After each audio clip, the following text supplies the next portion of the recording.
Alex, você me ouve bem aí? Tá bom, não precisa do microfone não, mais fácil. Muito bom a gente estar junto de novo, né? Eu não lembro qual foi a última vez que eu estive aqui. Oi? Mais alto. Eu não lembro a última vez que eu estive aqui.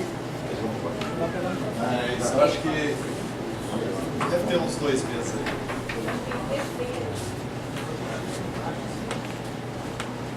Pela graça de Deus, nós vamos continuar a nossa escola bíblica. Eu não sei se vocês se lembram pelo menos de quais foram os assuntos que nós já vimos até aqui. Eu tinha uma lista de 10 temas para a gente tratar e eu já tratei de alguns. Eu tenho a minha cola aqui, por isso que eu lembro. Mas nos 10 temas, nós já vimos 1, 2, 3, 4 temas. Claro que cada um deles teve algum desdobramento, né? Por exemplo, o primeiro de todos foram os fundamentos da nossa fé. Lembra que nós vimos aqueles 6 fundamentos que estão no livro de Hebreus, no capítulo 6. Vocês se lembram quais são os fundamentos? Estou tentando puxar a memória de vocês aqui para a gente engrenar, né? Arrependimento de obras mortas, fé em Deus. Sempre em pares, né? Depois, batismos no plural e imposição de mãos e ressurreição dos mortos e juízo eterno. Esses são fundamentos. Eu espero que vocês tenham meditado nele. E, graças a Deus, né, eu estou sabendo que vocês, durante a semana, têm meditado nesses assuntos. Isso é muito bom, sabe, irmão? Se nós ouvimos a palavra e depois não meditamos nela, não tentamos implementá-la na nossa vida, sabe o que vai acontecer? O que diz na parábola do semeador. A palavra foi semeada à beira do caminho. O que aconteceu com aquela palavra que foi semeada? Veio as aves, né, e tomaram. E o Senhor nos diz que essas aves ali representam Satanás, que vem e roubam a palavra do reino em nós semeada. Ou seja, nós é que somos responsáveis com a palavra que Deus nos deu. A gente pode pedir ajuda ao Senhor. Senhor, que teu Espírito me ajude a guardar a tua palavra. Mas a responsabilidade de guardar a palavra é nossa. Nós precisamos meditar na palavra, memorizar a palavra, né? Ver onde que nós vamos aplicar essa palavra na nossa vida. Como nós já vimos em algumas lições atrás, a palavra do Senhor é essa semente. E como a semente, né, o Senhor vai nos dizer como que nós devemos tratá-la. O lavrador, né, o agricultor, quando ele planta a semente, o que acontece com ele? Ele plantou lá e vai embora? Ele rega, primeiro ele prepara o solo, né? O solo é o nosso coração, nós temos que ter um coração aberto com a palavra de Deus. Depois que a semente cai, né? O que o lavrador faz? Ele vai regar, ele vai adubar, ele vai cuidar para que as ervas daninhas não sufoquem aquela semente. Depois, dependendo do que for, né, ele vai cuidar daquela planta até que produza os frutos. Ou seja, os frutos, eles não são instantâneos. Às vezes a gente gostaria que fosse, né? A gente gosta de ir a tarde, não é verdade? Muito mais fácil, né? Olha, nós vamos hoje fazer uma vigília e vamos orar e pum, tudo vai acontecer. Às vezes a gente gostaria que fosse assim, mas não é. Se você não sabia disso, eu acho que você sabia, né? Mas se não sabia, então essa é a notícia para você, que não é instantâneo, é um processo de vida, assim como a semente, né, física cai na terra, aí ela tem que passar por um processo até nascer e virar planta e trazer o fruto, assim também a palavra de Deus na nossa vida.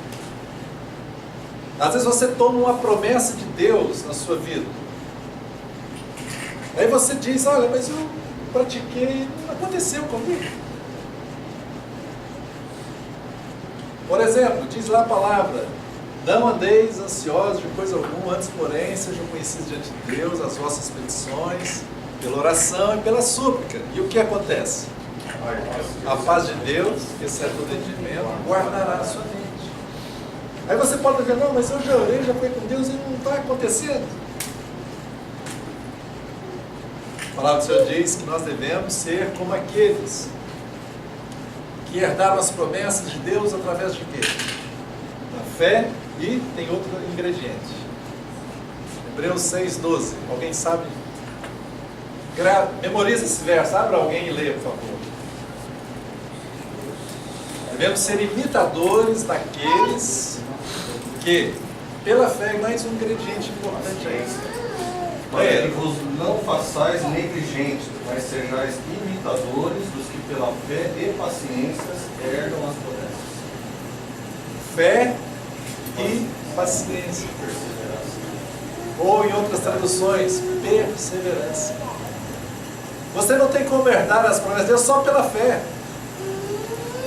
Porque se for para ver, sim, você creu. A semente está plantada, ela vai germinar, mas se você não tiver a paciência e cuidar daquela semente, você pode perder aquela semente. Você pode perder aquele plantio. Então nós precisamos pegar a palavra do Senhor e colocar muito firme no nosso coração, como uma semente, cuidar dessa semente, para que haja frutos que agradam a Deus, para que cada um de nós seja abençoado. Quanto mais você meditar nas promessas de Deus, quanto mais você colocar as promessas de Deus no seu coração, quanto mais você verá o cumprimento da palavra de Deus na sua vida. Mas não é instantâneo. Algumas pessoas pegam algumas promessas de Deus e falam, poxa, eu fiz isso que estava escrito lá, mas não aconteceu nada. Tem coisas que não vão acontecer na hora mesmo. Tem que ter paciência, tem que esperar do Senhor e ir praticando até que o fruto manifeste. Então nós vimos algumas coisas, né? Os fundamentos. O que mais que nós vimos? Alguém se lembra do outro grande tema que nós vimos? Autoridade. A autoridade do crente, né? Dos filhos de Deus. Mais um, vamos lá. Puxar a memória. Finanças. Isso, as finanças de acordo com a perspectiva do reino de Deus. Está faltando um. Não aí.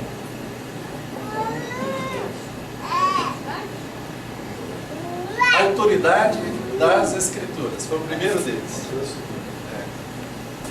A autoridade das Escrituras. Ou seja, toda a nossa vida tem que ser balizada nas Escrituras. O que importa são as Escrituras. O que as Escrituras dizem é que realmente, de fato, importa. Não é a sua experiência, é a minha experiência. Às vezes nós dizemos, está escrito na palavra alguma coisa, e a gente vai lá praticar, só que quando a gente vai praticar, a gente fala, poxa, olha, não deu certo.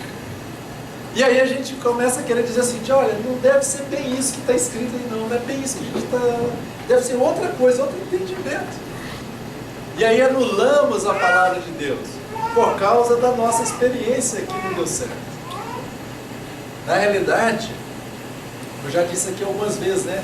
Nós temos que elevar a nossa experiência para o nível da palavra. E não o contrário, trazer a experiência, a palavra de Deus e se adequar à nossa experiência. O que nós temos que ter é essa consciência, olha, a palavra de Deus é isso que está dizendo nela, então eu vou praticar até que isso seja real na minha vida. Eu gosto sempre de usar o verso de Marcos 16, quando diz, estes sinais acompanharão aqueles que creem. Um dos sinais é impor as mãos sobre os enfermos e vai acontecer o quê? Vão ser curados. Aí a gente ora, impor as mãos, não acontece nada. E aí então a gente fala assim, não deve ser bem isso, não deve ser outra coisa. E a gente anula a palavra de Deus. Mas não é outra coisa, é a palavra do Senhor. É a nossa experiência, alguma coisa em nós que precisa ser corrigida, talvez, alguma coisa que a gente precisa ter os olhos abertos para que aquilo aconteça conosco. Amém. E não podemos desistir da palavra de Deus. Nós temos que orar, Senhor, a tua palavra é verdade, não está acontecendo comigo. O problema está do meu lado. Qual é, Senhor? O que eu preciso melhorar? O que eu preciso ver? É fé que eu preciso. É visão espiritual. O que eu preciso? Então a palavra do Senhor, sabe, tem toda a autoridade nas nossas vidas. Está escrito. Jesus falou, né, com o próprio Satanás. Está escrito. Aliás, já falou, está escrito. Jesus também está escrito, né? Mas é o que está na palavra de Deus. Hoje eu gostaria, irmãos, de avançar com o próximo tópico, que é sobre a comissão de Jesus para os seus discípulos. Eu já tenho falado bastante desse assunto em vários momentos, às vezes quando eu estou pregando sobre alguns assuntos entre vocês, lá nos encontros que tivemos também de carnaval, eu tenho falado algumas coisas, mas hoje eu queria colocar isso de uma maneira sequenciada, né, de uma forma também um pouco mais didática, sobre a questão de que nós, como os discípulos do Senhor Jesus, nós fomos enviados por Ele. Nós já conhecemos muito bem, quando Jesus ressuscitou dentre os mortos, o Senhor apareceu a seus discípulos. E ficou registrado em alguns evangelhos. Marcos ficou registrado, em Mateus ficou registrado e também em João. Quando o Senhor apareceu, o que o Senhor fez? O Senhor comissionou os seus discípulos. Veja, o Senhor, antes da sua morte e ressurreição, Ele já tinha comissionado os seus discípulos, lembram? Ele comissionou os 12, Ele comissionou os 70, mas agora, depois da sua morte e ressurreição, o Senhor dá um novo comissionamento para eles. E o Senhor fez isso com os seus discípulos, e aí nós podemos pensar, puxa, mas será que isso se aplica a nós hoje? Será que não era só para os apóstolos? Porque Jesus apareceu para eles lá na ressurreição. Vamos ler o primeiro verso que eu quero ler, bem conhecido, em Mateus 28, 18.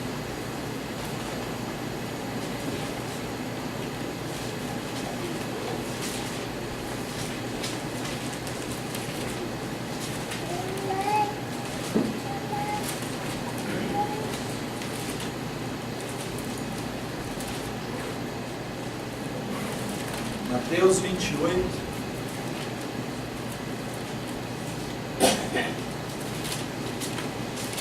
não sei se alguém está olhando a câmera ali, mas eu estou movimentando aqui, não sei nem se estou no lugar certo aqui da câmera.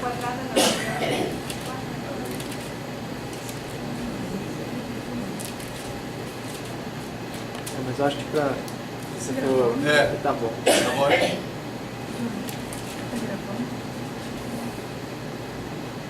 Mateus 28, 18. Jesus, aproximando-se, falou-lhes, dizendo: toda autoridade me foi dada no céu e na terra. Ide, portanto, fazei discípulos de todas as nações, batizando-os em nome do Pai, do Filho e do Espírito Santo, ensinando-os a guardar todas as coisas que vos tenho ordenado. E eis que estou convosco todos os dias até a consumação do século. Eis que estou convosco todos os dias até a consumação dos séculos. Só deixa eu fazer uma pesquisa aqui rápida. Entre nós aqui, quem sente que essa palavra de Jesus é para você? Levante a mão. Eis que estou convosco. Quase todos. Eu vou fazer o contrário agora. Agora você tem que decidir. Quem acha que não é para você, que era só para os discípulos, eis que estou convosco todos os dias, levante a mão. Opa, agora ninguém levantou a mão. Então todos concordam que essa palavra é para nós. Certo? Eis que estou convosco, é para todos nós. Não era só para aqueles discípulos. Agora vamos fazer outra pesquisa aqui. Jesus falou também para os discípulos: ide, portanto, fazei discípulos de todas as nações. Quem sente que é para você essa palavra? Tem alguns que estão com medo de levantar a mão, assim. Vou perguntar, Bárbara, quem acha que não é para você? Tem gente que nem acha que sim, nem que não, está na dúvida, mas hoje vai entender o que é, né? É para nós, irmãos. Estou fazendo isso de uma forma de brincadeira, mas às vezes nós somos muito seletivos na palavra. Ou seja, a gente pega aquela parte que nos interessa da palavra e a gente diz que é para nós. Aquilo que não nos interessa, a gente coloca de lado. Algumas coisas a gente pode dizer, não, isso era só para os apóstolos lá. Não, isso aqui é para mim. Como é que é isso? Uma coisa é, a outra não. Mas é para todos nós isso que Jesus está falando. Por quê? Ele vai dizer aqui, ele mesmo vai estabelecer que é para todos nós. Presta atenção no que ele está dizendo. Toda autoridade me foi dada no céu e na terra. Ide, portanto, fazei discípulos de todas as nações, batizando-os em nome do Pai, do Filho e do Espírito Santo. Preste atenção agora. Ensinando-os a guardar todas as coisas que vos tenho ordenado. Todas as coisas que Jesus ordenou aos seus discípulos, eram para aqueles 12 agora, 11 ali naquele momento, eram para eles agora fazerem o quê? Ensinar para os outros discípulos que viriam, para aqueles novos discípulos que seriam feitos. Isso foi lá quando o Senhor Jesus ressuscitou. E eles começaram desde ali, daquele evento de Atos, a fazer discípulos, e chegou até nós. Nós somos frutos daqueles discípulos. Ou seja, aquilo que Jesus mandou eles fazerem, eles vieram fazendo, e foi passando, de geração após geração, e chegou a nós. E a nossa responsabilidade é a mesma que o Senhor Jesus passou. A mesma comissão que Jesus fez para os seus discípulos depois da ressurreição. Essa mesma comissão, ela é nossa. Foi dada a nós. Ide e fazei discípulos. Essa é uma comissão nossa. Fazer discípulos para o Senhor. E vejam, é um pouquinho diferente do que ficou registrado em Marcos. Em Marcos diz, ide por todo mundo e fazer o quê? O que diz Marcos 16? Pregai o Evangelho. Mas aqui, em Mateus, ficou registrado que não é apenas a pregação só, mas também fazer discípulos. Significa o quê? Que não é só a pessoa ser convertida, ouvir o Evangelho e aceitou o Senhor e creu no Senhor. Mas há uma caminhada junto com essa pessoa agora, para que ela se torne discípulo de quem? Jesus Cristo. Discípulo de quem? Jesus. Isso é importante, irmãos. Porque às vezes nós queremos fazer discípulos de quem? De nós. E acho que a gente, às vezes, tem até um mau hábito, às vezes, entre os irmãos, de falar, eu tenho tantos discípulos. Já vi várias vezes assim. E às vezes as pessoas, querendo... faz uma pergunta um pouco assim, capciosa, e chega para você, quantos discípulos você tem, irmão? Porque às vezes ela está querendo esnobar que no conceito dela ela tem muitos discípulos. Já me perguntaram, eu falei, nenhum. Eu não tenho nenhum. Que isso, irmão? Irmão, não tem. Jesus tem muitos. Nós devemos fazer discípulos, irmãos, para o Senhor Jesus. É claro que nós temos que ser modelos. Os mais velhos precisam ser modelos para os mais novos. Os mais novos precisam aprender conosco. Mas ainda assim é aprender conosco o quê? Como ser discípulo de Jesus.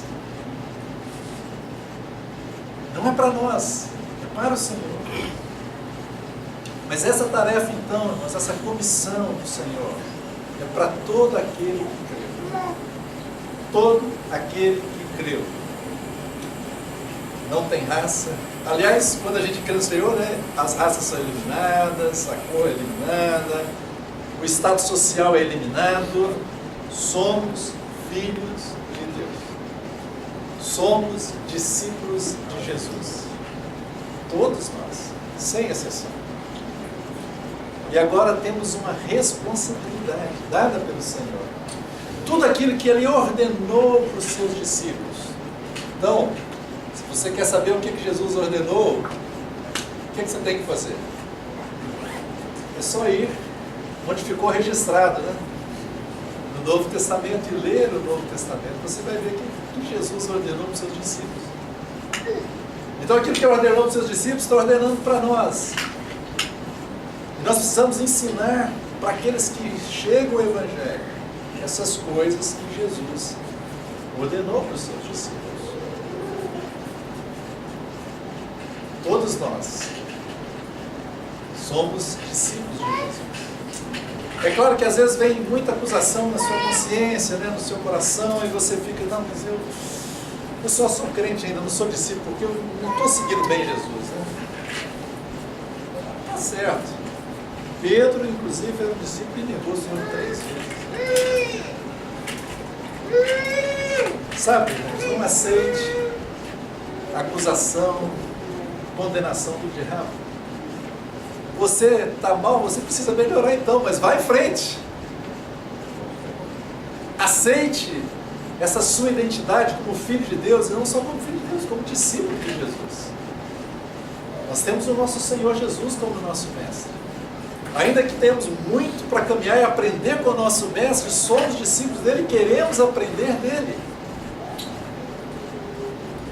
Até mesmo que a palavra discípulo no grego é mateus, quer dizer aprendiz. Aprendiz. Sempre aprendiz. Isso. O que o Senhor quer é que tenhamos vários pequenos cristos na terra, né?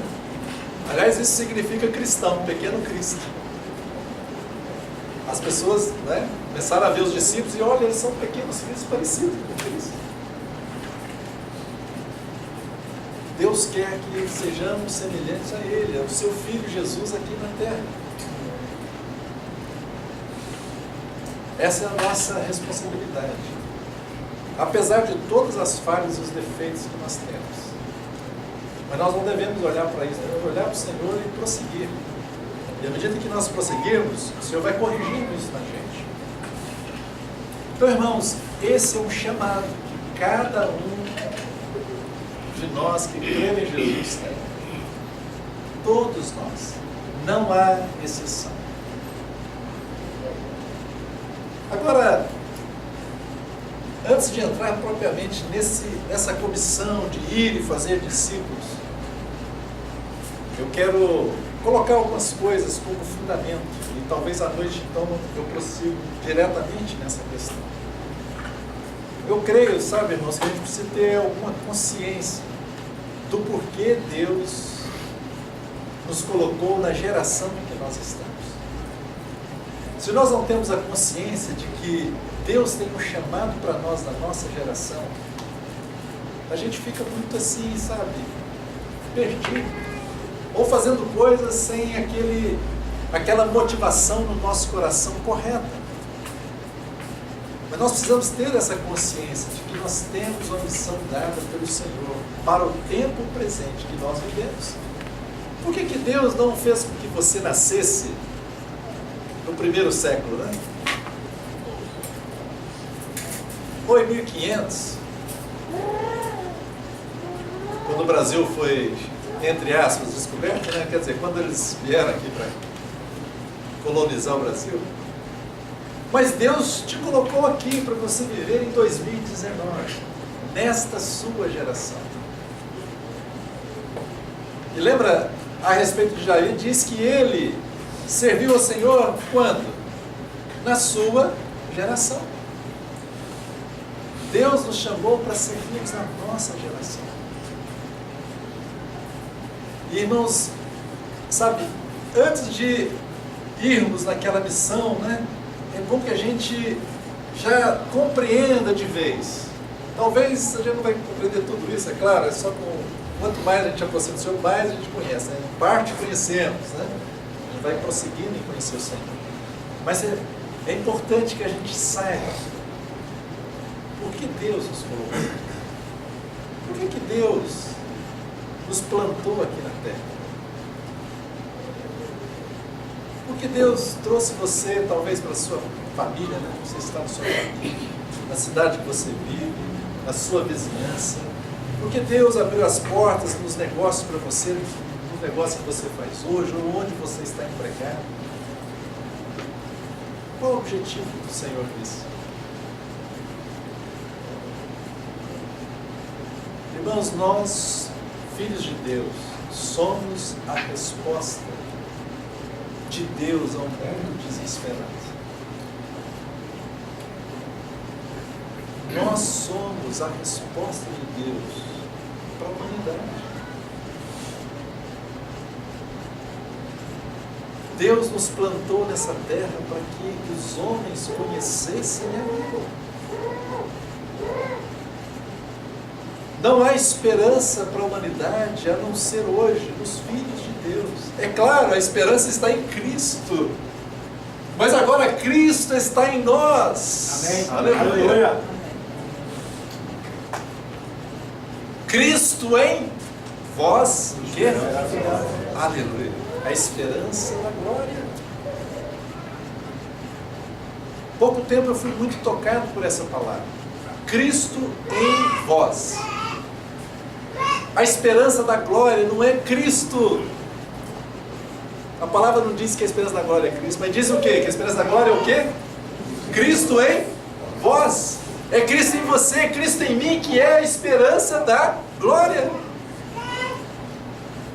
O mundo precisa ver essa glória de Deus. Então Cristo em nós é a esperança da glória. Não somos nós, mas é Cristo em nós. Mas não é Cristo sozinho, mas é Cristo em nós, compreendem, irmãos? Olha que beleza, que coisa maravilhosa.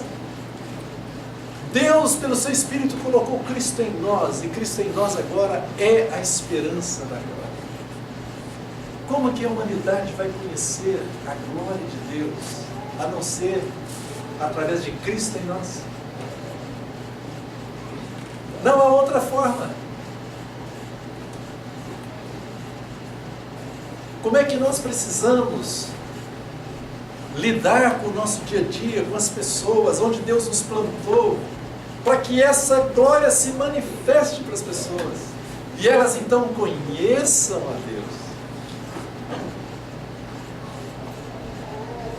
O que é a glória de Deus? A revelação do Filho. Oi? A revelação e o conhecimento do Filho. Na prática, na vida. Essa é uma boa resposta. Mas tem uma resposta ainda mais, diria assim, mais pragmática. É a presença de Deus, está certo. Mas tem outra resposta mais pragmática ainda. É Cristo também, sim. Mas como é que se manifestou? Vamos lembrar aqui, Moisés, ele viu muitos sinais de Deus no Antigo Testamento, não foi? No Egito, viu o mar abrir. Mas no momento da sua caminhada, ele disse o que para Deus? Senhor, mostra-me a tua glória. E o que Deus falou com ele? Alguém se lembra? Aqui está a definição do próprio Deus com relação à sua glória. Bondade. Oi? Passarei a minha bondade diante de ti. Toda a minha bondade. Isso. Eu vou passar a minha bondade, toda a minha bondade diante de você. Aleluia. Aleluia. Essa é a glória de Deus, a bondade de Deus, irmãos. A bondade de Deus é a glória de Deus. E quando o Senhor está falando, Cristo em vós, a esperança da glória, Cristo em vós, a esperança da bondade de Deus para essa humanidade caída. Aleluia. Entendem? A esperança do Senhor é que a bondade dele seja manifestada através de nós para os homens. Como é que as pessoas vão ver a bondade de Deus? Deus quer que elas vejam através de nós.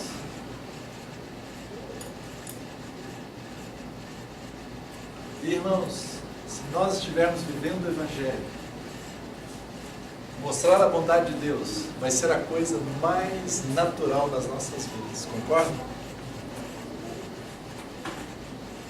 Não vai ser difícil mostrar a bondade de Deus. E essa bondade de Deus, sabe, vai alcançar a humanidade, vai alcançar as pessoas.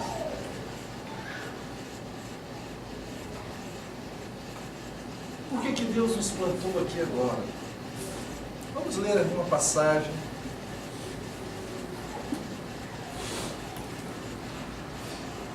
Mateus 5,13.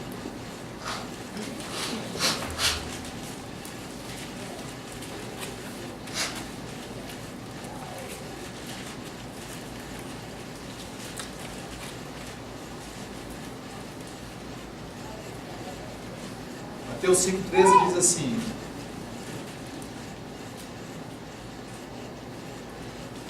vós sois o sal da terra. Ora, se o sal vier a ser insípido, como lhe restaurar o sabor? Para nada mais presta, senão para lançado fora, ser pisado pelos homens. Vós sois a luz do mundo. Não se pode esconder a cidade edificada sobre o monte, nem se acende uma candeia para colocá-la debaixo do alqueire, mas no velador, e alumia a todos os que se encontram na casa. Assim brilhe também a vossa luz diante dos homens, para que vejam as vossas boas obras e glorifiquem a vosso Pai que está nos céus. Aleluia. O que Deus quer? O que o Senhor Jesus está dizendo? Somos sal, somos luz, e que as nossas boas obras está relacionada à vida de Deus em nós, à vida de Cristo em nós, que é a esperança da glória, façam com que os homens vejam e que os homens depois façam o quê? Vendo isso, glorifiquem ao meu Pai que está nos céus. Será que essa palavra de Jesus se cumpre se nós fizermos a nossa parte? O que vocês acham? Mas na nossa cabeça a gente fica colocando todo mundo no inferno. Poxa, o cara está mal, o cara está na droga, está no inferno. Tem jeito não, tem esperança não. Está no inferno. E na realidade aquilo é um grito terrível de socorro que ele está dando. Daqui a pouco suicida, que não suportou a própria vida, o peso da própria vida. Mas o Senhor está dizendo aqui, muita clareza, assim também a vossa luz, brilha a vossa luz diante dos homens, para que vejam as vossas boas obras, as vossas boas obras. Onde nós estivermos, deve haver boas obras. E essas boas obras, quando as pessoas virem, elas vão glorificar a Deus. Olha que coisa. As pessoas, quando verem uma atitude de bondade, talvez no seu coração, elas vão olhar, poxa, não tem jeito, só pode ser Deus. É Deus. Deus existe. Olha para a vida dessa pessoa. Deus nos colocou aqui, irmãos, para que os homens pudessem ter um verdadeiro encontro com Ele. Não é para que Ele saiba que você é religioso, que você vem aqui no Hotel Hilton, aqui, Otton, né? No Hotel Otton todo domingo, às 9 da manhã. Não é para saber que a gente talvez carregue uma Bíblia, um livro preto, né? Para não vir para as reuniões. Mas eles precisam de ter um encontro com Deus, e Deus nos colocou aqui para isso, para que as nossas boas obras, irmãos, como discípulos de Jesus, possam influenciar esta geração, possa anunciar para essa geração a bondade de Deus. Tem um conceito no nosso coração, talvez vindo da religiosidade, do legalismo, talvez em nós. que nós nos sentimos, né, como que apenas um povo muito especial, e de fato somos filhos de Deus, é muito especial isso. Mas começamos, sabe, a olhar para nós aqui e o mundo lá. Nós aqui somos salvos, eles lá são condenados, vocês estão condenados, e nós falamos e anunciamos o tempo inteiro com palavras de atitude que eles estão condenados e que não há esperança para eles. Será que é esse o propósito do Senhor Jesus para nós? Às vezes eu já gostei bastante de ouvir certas pregações, achava que eram pregações muito poderosas, né? Condenando todo mundo no inferno. Falando dos pecados das pessoas, condenando. Mas são pregações, às vezes, totalmente destituídas da graça, da misericórdia de Deus e da bondade de Deus. Condenando as pessoas ao inferno. Elas já estão condenadas. Mas reforçando, ao invés de encher o coração delas de esperança em Cristo. É interessante que na própria história da igreja, nos séculos passados aí, a pregação, a ênfase da pregação, por muito tempo era muito assim dos pregadores pregando, né, mensagens de condenação. Todos iam para o inferno, vocês vão para o inferno, vocês vão para o inferno, vocês vão para o inferno, arrependem, vocês vão para o inferno, vocês vão para o inferno. É bom avisar para as pessoas. Mas em nenhum aspecto, sabe, a ênfase era muito nesta realidade de que estão condenados e que estão indo para lá, mas não há uma ênfase na bondade, na misericórdia, de um amor incondicional de Deus, que deu seu Filho por amor a essa humanidade caída, da qual eu era parte, mas em Cristo agora eu fui salvo e que as pessoas também podem ser salvas. Compreende a diferença?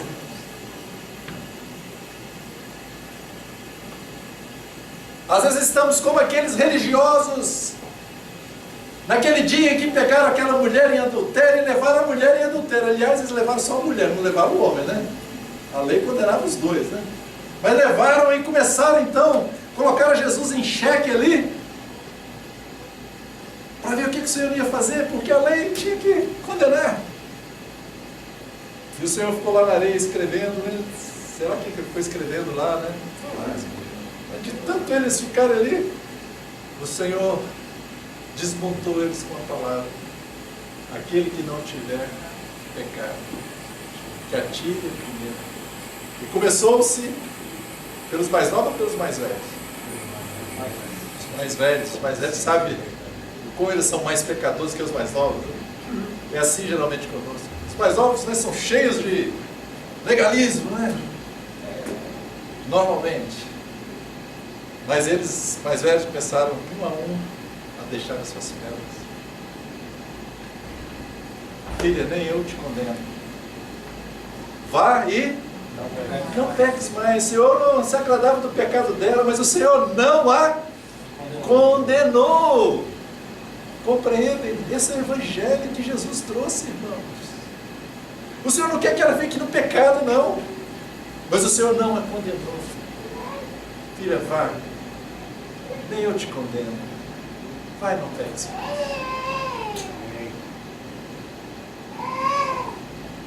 A bondade de Deus, a misericórdia de Deus, o amor incondicional de Deus. Deus nos plantou aqui, irmãos, para que os homens pudessem ver as boas obras que nós praticarmos, e com essas boas obras que eles glorifiquem a Deus. Nós precisamos ter essa consciência. Deus nos colocou aqui e nós precisamos ser com que as pessoas tenham um encontro com Deus. Eu ouvi uma pregação há pouco tempo do irmão chamado Bill Johnson. Eu gosto muito dos livros dele, das pregações. E ele está falando o que nós devemos ao mundo. Uma das coisas que ele coloca que nós devemos ao mundo é que nós precisamos fazer com que as pessoas tenham um encontro vivo com Deus. E essa é a nossa responsabilidade. Quando nós pensamos que somos enviados do Senhor, na realidade nós já estamos aqui no campo. O campo é aqui agora, não é só lá, no outro estado, no outro país, em outra nação. O campo é aqui. Onde você estiver. Onde você estiver, ali é um campo missionário para você manifestar a vontade de Deus, manifestar o amor de Deus, fazer as suas boas obras, que as pessoas vejam as boas obras e glorifiquem a Deus. Paulo escreveu em 2 Coríntios capítulo 5 que Deus nos confiou um ministério muito importante que ele fala lá. Alguém se lembra? Da reconciliação. Fala alto, irmão. Da reconciliação. Da reconciliação. Aleluia. Como é que o homem vai se reconciliar com Deus, irmãos? Quem tem esse ministério, esse serviço? É a igreja. Os discípulos de Jesus hoje. Nos foi dado o ministério da reconciliação. Aleluia. Nós temos esse serviço, esse ministério. Paulo diz que foi dado para nós a palavra da reconciliação. E ele diz aqui, olha, 2 Coríntios 5. Vamos ler a partir do versículo 18. Olha o que diz. Ora, tudo provém de Deus que nos reconciliou consigo mesmo por meio de Cristo. E agora, o que ele fez depois de ter nos reconciliado? Nos deu o ministério da reconciliação. A saber que Deus estava em Cristo, reconciliando consigo o mundo, não imputando aos homens as suas transgressões, e nos confiou a palavra da reconciliação. Não foi a palavra da condenação.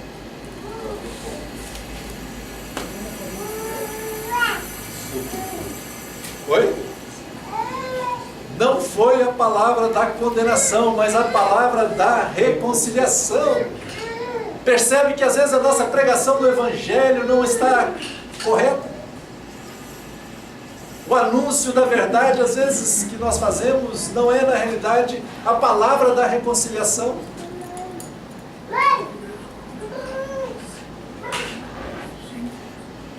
Irmãos, não estou dizendo que nós somos favoráveis aos pecados, às blasfêmias, às injúrias que o mundo comete contra o nome do Senhor. Não, de modo algum.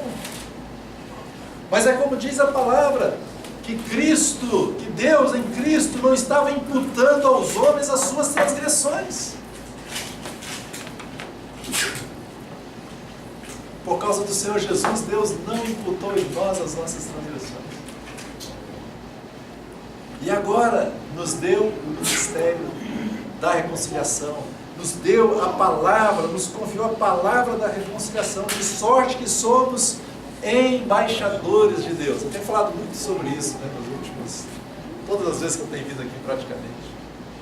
Somos embaixadores de Deus, somos representantes de Deus na terra. Nós estamos aqui, irmãos, já em uma missão. Nós não somos daqui, ou somos? Não. A nossa pátria é qual? Não é essa. Nós estamos em outra pátria, não é na nossa pátria. Nós vamos voltar para o nosso lar. Mas fomos colocados aqui para uma missão de reconciliar os homens com Deus, de trazer uma palavra da reconciliação, de ter boas obras para que as pessoas possam ver e glorificar o nome de Deus. Cristo em vós, a esperança da glória. Cristo em cada um de nós. Cristo em vós. Em quem? Em cada um aqui.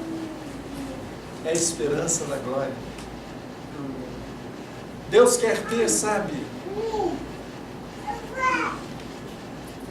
muitas pessoas, muitos filhos. Deus quer conduzir muitos filhos à glória, diz o livro de Hebreus. E Deus nos chamou para cooperarmos com Ele na sua obra. O Senhor Jesus veio e teve os seus discípulos que o seguiram. Durante um tempo Ele os comissionou, mas ainda era uma missão, se eu posso dizer assim, ainda limitada. Há alguns lugares ali, etc. Mas quando o Senhor Jesus ressuscitou, o Senhor ressurreta agora, traz novamente uma missão para eles.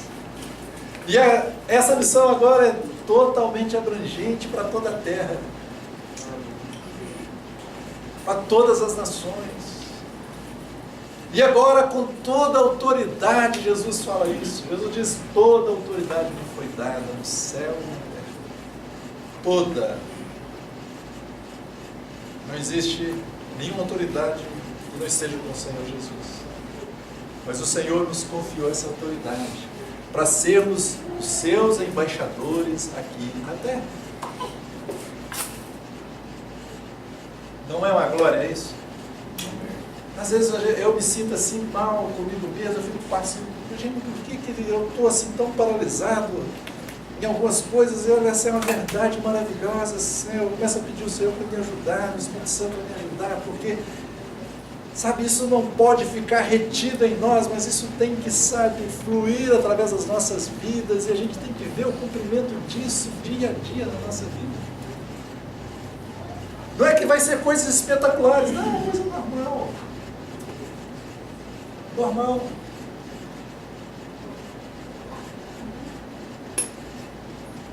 Coisa simples, você está lá no seu trabalho.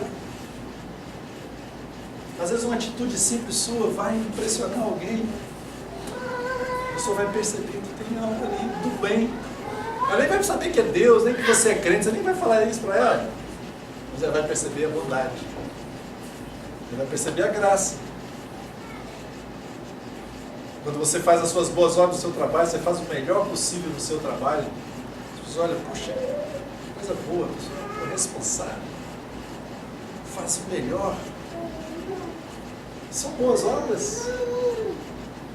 Isso é algo que começa, sabe, a trazer na pessoa algo de Deus. Se você perseverar e orar por aquela pessoa, ela vai ver a bondade de Deus. É claro que não é só com as atitudes, irmãos. Deus nos confiou a palavra da reconciliação também. A palavra, nós precisamos falar. Não caia nessa que vou só viver, vou só demonstrar através das minhas boas obras. Não, é a sua palavra também. Quando tiver oportunidade, se o Senhor te der oportunidade, a pessoa abriu as oportunidades, fale. Ou como Paulo, fale a tempo e fora de tempo. Né? Se o Senhor nos der oportunidade, aproveite a oportunidade, ou crie a oportunidade. Né? Mas as suas obras têm que acompanhar aquilo que você está falando. Então o Senhor diz para os seus discípulos, né, voltando aqui a Mateus capítulo 5, vós sois o sal da terra e vós sois a luz do mundo. O que vem na cabeça de cada um de nós quando diz vós sois o sal da terra? O que vem na cabeça de vocês? Não é pegadinha não, não é uma pegadinha não. O que vem? Oi? Sabor.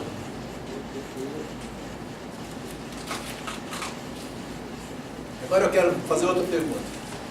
Para os mais velhos aqui na fé. Quantas vezes vocês já ouviram a pregação? Talvez eu até seja culpado disso, né, nos anos anteriores da minha vida, que eu já tenha pregado de uma forma que não é adequada.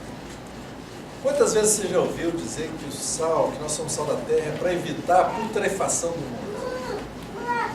Já ouviu? Né? Aí usa até o exemplo, não, coloca sal na carne para não apodrecer, né? Já viu isso? E a gente coloca assim, olha, você é crente, você está ali, é para impedir que as pessoas façam coisas erradas. Talvez isso vai até acontecer. Mas não é isso que Jesus está falando. Jesus está falando o quê? Do sabor. Do sabor. Vós sois o sal da terra. Se o sal ficar insípido, o que é insípido? Me ajude aí. Sabor. Sem sabor. Como lhe restaurar o sabor? Se o sal não tem sabor, o que você faz com ele? Joga fora para os homens. Ou seja, se você é uma pessoa sem sabor de Deus, o que vai acontecer? As pessoas vão continuar pisando em você, não tem nenhum sentido para elas, não faz diferença, é como os outros. Mas se tem sal em você, opa, a pessoa vai começar a querer desejar aquilo que você tem, é sabor, vai querer provar. Então Deus nos colocou para isso, irmãos, para trazer nas pessoas esse desejo das coisas de Deus. para despertar nelas o desejo das coisas da glória de Deus. Sal e luz, boas obras para que eles vejam. Isso não é maravilhoso, irmão? Se nós pegamos essas palavras e, como eu te falei no início da reunião, começarmos a meditar nelas, a colocar, semear essas palavras no nosso coração, e essas palavras vão começar a ser uma verdade, uma prática na nossa vida. Isso vai fazer diferença onde você estiver. Se você ter consciência e pedir ajuda ao Espírito Santo para que essa palavra seja vivida por você, vai acontecer as coisas como o Senhor Jesus está falando. Então essa é a nossa responsabilidade e também, ao mesmo tempo, o nosso privilégio. O Senhor nos colocou nesta geração agora, para sermos essas pessoas que fazem com que a humanidade, com que as pessoas possam ter um encontro com Deus. Não é que as pessoas sejam religiosas, mas que tenham um encontro com Deus. Eu estava escutando um irmão pregando, então ele estava contando que ele, o amigo dele, estavam lá e aquele amigo estava conversando com uma jovem que era Hare Krishna e ficou lá por 2 horas conversando e tentando convencê-la, e ela não convencia, e no final ele falou assim, tá bom, mas eu posso orar por você então? Aí ela, claro, deixou ela, ele foi e colocou a mão sobre a cabeça dela, raspada, colocou, e fez uma oração muito rápida. E quando ele terminou de fazer aquela oração, aquela moça ficou por 1 minuto de cabeça baixa, e a próxima coisa que ela falou foi simplesmente, ela sua cabeça e falou, eu estive enganado. E teve encontro com Deus. A presença de Deus. Às vezes é isso, né? As suas palavras não vão convencer, mas algo você pode vir e trazer a presença de Deus e libertar as pessoas. O que nós temos é que, sabe, pedir a graça de Deus para que as pessoas tenham um encontro com Deus. O irmão estava falando, né? Ele disse, isso é uma coisa que a gente deve ao mundo. As pessoas precisam olhar para as nossas boas obras, irmãos, e desejar as coisas de Deus. Nós, como filhos de Deus, se buscarmos a sabedoria de Deus, nós temos resposta para os problemas desse mundo, ou não? Talvez nós, pessoalmente, não vamos ter todo, mas um tem um, outro tem outro, outro tem outro. Já perceberam que existem vários cientistas que descobriram coisas fabulosas no mundo e que revolucionou a história da humanidade, muitas coisas, esses eram crentes em Jesus? Quando eu era garoto eu aprendi uma lei, se soltar cai, lembra? Eu era criança e estudei sobre a gravidade, se soltar cai. Quem que estudou a lei da gravidade foi um cientista. Aí, Júnior, você que é da ciência aí. Oi? Newton. Sabe quem foi Newton? Um grande servo do Senhor, estudioso da palavra de Deus. Uma certa época da sua vida ele deixou de estudar a ciência e ficou só dedicado aos livros da Bíblia. Escreveu sobre Daniel, sobre o Apocalipse. Várias coisas desse mundo hoje começaram a funcionar e foram criadas a partir das leis que Newton descobriu. Vários matemáticos eram cristãos. Vários médicos que criaram coisas importantíssimas na humanidade eram cristãos. Nós, irmãos, também temos resposta. Se buscarmos a sabedoria de Deus, as pessoas podem ser abençoadas pelas nossas vidas. Vai acontecer mais ou menos o que aconteceu com Salomão. Lembra? Salomão, pela sua sabedoria que Deus deu a ele, o que acontecia? As pessoas iam lá para ouvir a sua sabedoria. Lembra aquela rainha que foi lá? Diz que ela foi lá porque ela ouviu falar da sabedoria dele no Senhor. Eu acho muito bonito aquilo. Diz assim, ó, 1 Reis 10. Tendo a rainha de Sabá ouvido a fama de Salomão com respeito ao nome do Senhor, foi lá prová-lo. Depois ela sai com testemunho, olha, que eu ouvi falar, nem chega perto do que realmente é. Você está no seu trabalho, você é a solução ali que Deus colocou você. Peça sabedoria a Deus para ser uma solução ali.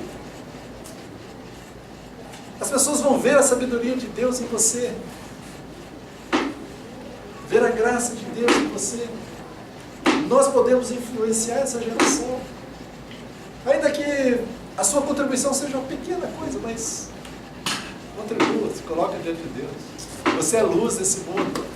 Não é só com relação às coisas espirituais, é do dia a dia. Porque as pessoas, sabe, elas precisam ver as nossas boas obras. As boas obras são coisas normais da vida. Às vezes nós pensamos que boas obras é só orar, pregar. Não, irmão, isso é o dia a dia. Boas obras.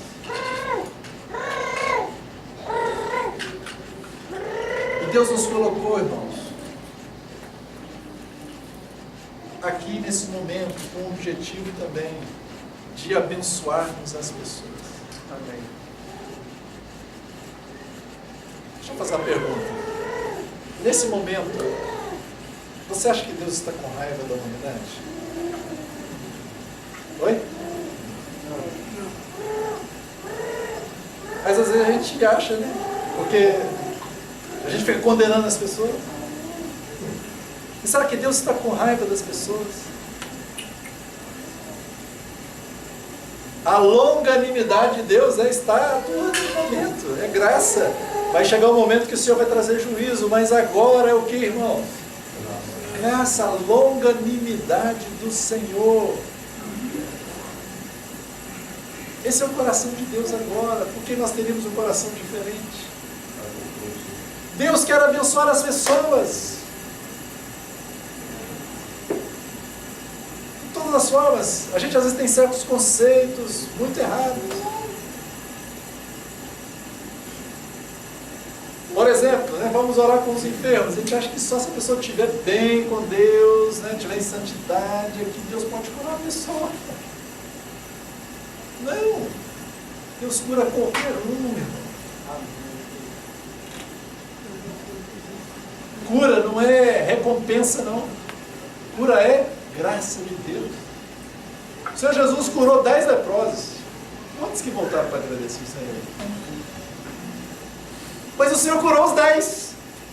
Será que naquela multidão, aquele monte de gente que o Senhor não tinha tempo nem de comer, diz lá, eu não tinha nem tempo para dormir, para comer, era gente a beça, e diz que Jesus curou a todos. Será que todos ali que Jesus curou, todos eles eram pessoas santas, pessoas justas? Será que eram? Eu creio que não. Mas Deus curou. Eu tenho sido assim, fazer uma pergunta. Eu creio que Deus tem falado no meu coração para mim orar muito pelos aqueles que estão presos, que roubaram, que fizeram muita coisa errada, que estão na academia. Muitos. Todos eles. E Deus tem me levado a orar por eles. Aleluia. Glória a Deus. A presença de orar por eles. Aleluia. Esse é o princípio que o Senhor fala em Ezequiel. O Senhor falou assim, olha, eu olhei, busquei, pelo menos um que se colocasse na brecha em favor dessa terra, para que eu não a destruísse, para que eu não a julgasse, mas a ninguém encontrei. Deus quer salvar esses presos, por isso está levantando o irmão Juvenal. Eu sei que muitos falam do Lula, eu tenho amado o Lula. Tá bom. Eu tenho amado. É difícil para muitos de nós, né? Eu tenho clamado. Eu tenho dito que o Senhor não leva em conta Sim, ele sim, fez irmão. de errado. Amém. Mas fala aquele coração. Amém. Deus quer salvar a todos os homens, todos. E Deus está procurando alguém que se coloque na brecha em favor dos homens. Amém. Nós é que condenamos. Isso eu vou condenar. Condenamos ao inferno, né? Mas Deus quer salvar, irmão. Deus não está com raiva do Lula. Deus não está com raiva dos... Quem fez as... Deus foi ofendido por essas pessoas, claro.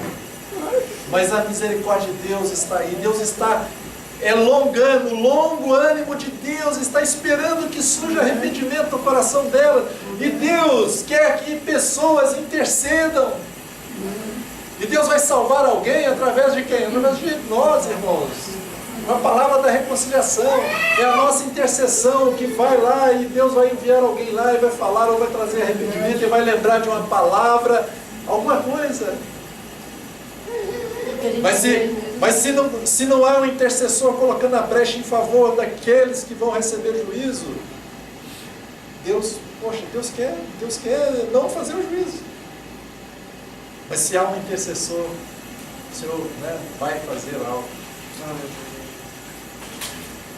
Que coisa gloriosa. Que coisa gloriosa. Mas Deus nos colocou aqui porque Deus quer abençoar também as pessoas. Salmo 67 diz algo maravilhoso.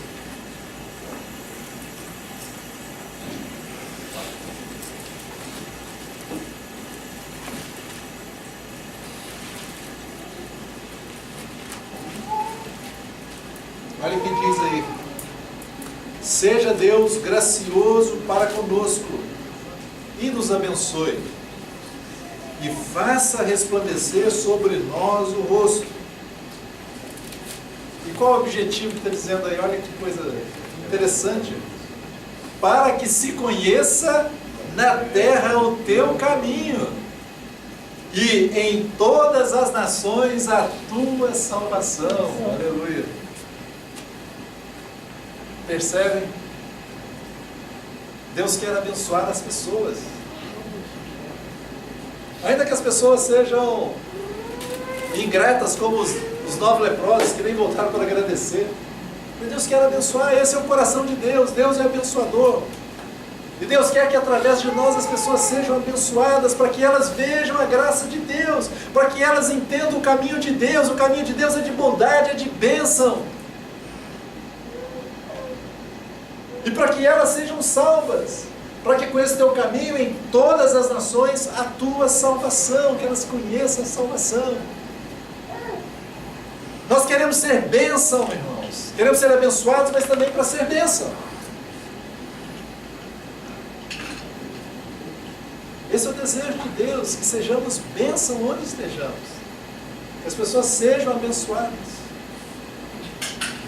Isso vai, sabe, irmãos, vai ser demonstrado e tem que ser demonstrado nas coisas do nosso dia a dia. Às vezes isso é demonstrado, sabe, essa bênção. Você foi abençoado pelo Senhor, agora você quer abençoar. Às vezes isso é demonstrado na sua generosidade, por exemplo. O necessitado, você acode necessitado. Aquele que está precisando de algo, você tem, você então reparte. Você começa a ser uma bênção para as pessoas. Você dá o seu tempo, você ouve alguém, você você tem empatia com o problema do outro, e você então toma as dores do outro, e você quer estar ali, quer colocar o ombro seu amigo, né, do lado da pessoa. Você vai se tornar bênção para as pessoas. Deus quer abençoar as pessoas. E quando elas são abençoadas, está dito aqui, para que elas conheçam o teu caminho, e em todas as nações a tua salvação. Uma vez, irmãos, que Deus nos abençoa, as pessoas vão ver a bênção de Deus em nós, e podemos ser bênção para elas. E quando isso vai acontecer, então o caminho de Deus vai ser conhecido delas. E a salvação também vai ser conhecida. Deus nos colocou nesse tempo presente, com esta missão, com este propósito. Você não é um ET que está aqui simplesmente. Talvez pode ser até um ET para alguns, mas você está aqui com um propósito. Você não caiu simplesmente de paraquedas. Você está aqui porque Deus tem um propósito. Deus te trouxe especificamente para essa geração, a minha e a você. E o Senhor quer fazer algo com esta geração. É Cristo em cada um de nós, que é a esperança da glória.